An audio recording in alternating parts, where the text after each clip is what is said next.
देखिए, ये बड़ा ही दुर्भाग्य की बात है कि अपने जनपद कुशीनगर के अंदर लगातार अब तक तमाम ऐसे लोग हैं जो प्राइवेट हॉस्पिटलों के मनमानी और वहाँ लापरवाही का नतीजा ये हो रहा है कि उनके परिवार उजड़ जा रहे हैं। उन तमाम लोगों की आवाज़ बनकर कुशीनगर समाचार के जरिए हमारे संदीप भाई ये लगातार शिकायत करते लगे, तमाम प्रशासनिक अधिकारियों को ये बताते रह गए कि इस तरीके से लापरवाही होती है।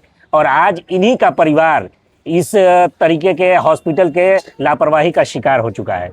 बड़ा ही दुखद घटना हुआ है कि कप्तानगंज सच्चिदानंद हॉस्पिटल, इस हॉस्पिटल में का नाम सुनते ही मैं तो खुद आना नहीं चाहता हूँ, क्योंकि आज के लगभग 10 साल पहले 2017-18 की बात मैं बता रहा हूँ कि 2018 में मेरे साथ खुद इस हॉस्पिटल में घटना हुई।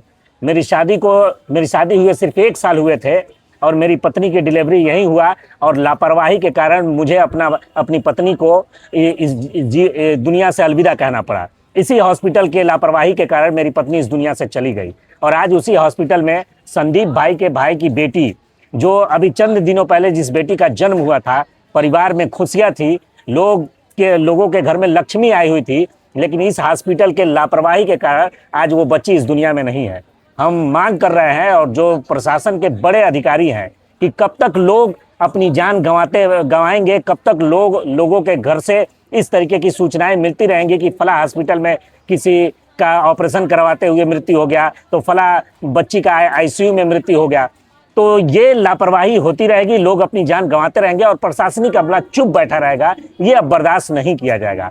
आज संदीप भाई यहाँ धरने में बैठे हैं और संदीप भाई को समर्थन देने के लिए हम सब लोग यहाँ पे बैठे हुए हैं, और जब तक मांगे पूरी नहीं की जाएगी तब तक इस हॉस्पिटल में बैठा जाएगा। लापरवाही और इस तरीके से लोगों की जान की कीमत को कौड़ियों के भाव में उड़ा देना, ये बर्दाश्त नहीं किया जाएगा। क्या हुआ संदीप भाई? ये फोटो आपको दिखा रहा हूं, आप लगा दीजिएगा। ये फोटो देख के आपको लगता है क्या कि ये बच्ची मरने वाली है? कितनी मासूम, कितने प्यार से देख रही है वो। और कल शाम को ज्यादा लोग, कल शाम को इसकी माँ जाती है देखने के लिए आईसीयू में, जो कथित रूप से आईसीयू है नहीं, आईसीयू में जाती है तो उसके शरीर पे चींटियां रेंग रही होती हैं। यही इलाज की व्यवस्था है आपके अस्पताल में। बच्ची के शरीर पे चींटी चल रही थी, वो भी आईसीयू में। आईसीयू में, इस आईसीयू में पिछले 4 दिन से रखने का ढोंग कर रही है वो। उसके बावजूद भी 2 अलग अलग बयान है इनके।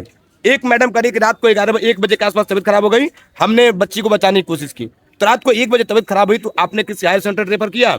सूचना कोई परिवार के लोगों को? कोई सूचना, सुबह 7 बजे सूचना दिया है। सूचना भी कैसे दिया, सुन लीजिए उसको। सूचना दिया कि आप एम्बुलेंस की व्यवस्था करिए, आपकी बच्ची क्रिटिकल है। हम एम्बुलेंस मंगाए, कह रहे ऐसा है कि ऑक्सीजन वाला एम्बुलेंस मंगाइए। ऑक्सीजन वाला एम्बुलेंस आए तो कह रहे किसान है कि वहां से अगर हम वहां से बच्ची को निकालेंगे तो आप पहुंचते पहुंचे बच्ची की डेथ हो जाएगी। तो फिर ट्रांसफर क्यों कर रहे थे आप? ट्रांसफर करना नहीं चाहिए था आपको, आप बचा रहे थे वहां पे।